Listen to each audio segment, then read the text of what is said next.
Are you serious? Are you serious? We've got more breaking news. Please pray for me. I'm very, very ill right now. But I've got to tell you what's going on here. In Egypt, it's on the brink, folks. The deadline is soon approaching. The clock is ticking. The army has now laid out a final deadline to Mohammad Mursi that he must come up with a resolution to this issue. As 14 million people went to the streets on Sunday protesting that Mohammad Mursi must step down. 23 people are dead.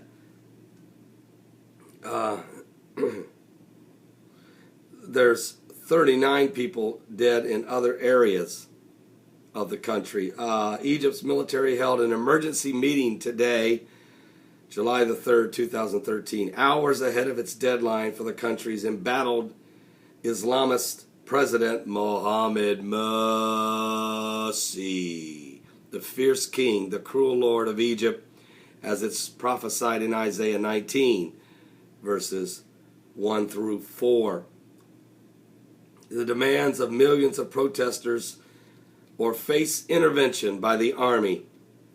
Even as the clock ticks down toward the military deadline of 4 p.m. local time there in Egypt, President Mohammad Mursi, and let me just tell you right now, it's right now 8:15 here, so that would be, it's 12:15, no, it's 2:15 right now in Egypt. So we're within about an hour and 45 minutes of the deadline. Last night, in a speech late last night, Mohammad Mursi vowed not to step down, pledged to defend his legitimacy with his life in the face of 3 days of massive street demonstrations calling for his ouster. See, he's not Jose Mubarak. Mursi will not go down like that. And he's a fierce king, the cruel lord. It's just going to get ugly. The looming showdown follows a night of deadly clashes in Cairo.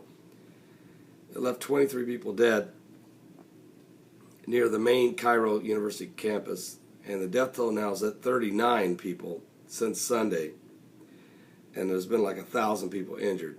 It's just getting totally out of control, folks. Mursi had an emotional 46-minute address aired live to the nation last night. The Islamist leader accused loyalists of the ousted Jose Mubarak of exploiting the wave of protests to topple his regime. There's no substitute for legitimacy, he said more, and at times angrily raising his voice, thrusting his fist into the air, and pounding the podium. He warned that electoral and constitutional legitimacy is the only guarantee against violence.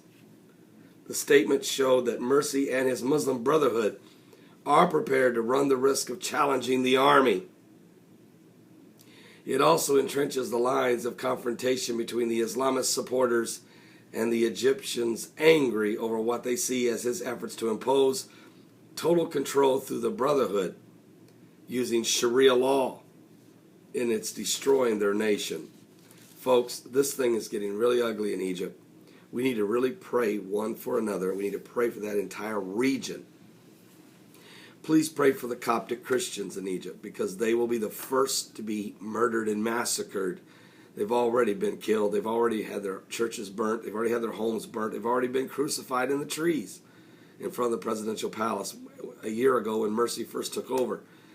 So this thing is really going to get ugly. And what's very concerning is, if it explodes, you've already got what's going on in Syria. Well, in Syria, it is the Muslim Brotherhood fighting Assad. In Egypt, it would be Mursi and the Muslim Brotherhood fighting their rebels. But what you got here is the lines are being completely wiped out. This is a battle between Sunni and Shiite Muslims. And you can throw Assad in there and his regime trying to hang on to power with the backing of Russia. But America is on the side of Mohammad Mursi, and America is on the side of the rebels in Syria, because they're both Muslim Brotherhood. And the guy that's running for New York mayor, Congressman Wiener, remember him? His wife, Abedin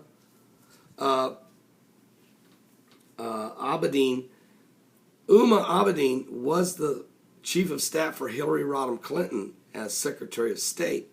Well, Uma is married to Congressman Weiner, who's going to try to become the next mayor of New York. And Uma is the daughter of the Muslim Sisterhood. And Obama has had 16 Muslim Brotherhood people in his White House for meetings. Just 2 weeks ago, he had another Muslim Brotherhood cleric in there in a secret meeting that leaked. He just called Mohammad Mursi last night. And then Mursi went and gave this speech of, "I'm not giving up," thrusting his fist and pointing and wagging his finger. So Obama is standing with Mursi, even if it means a total revolution, an absolute civil war in Egypt, which is what he's caused in Syria when he backed the Muslim Brotherhood to take out Assad. So all the chaos going on over there has been supported by the Obama administration.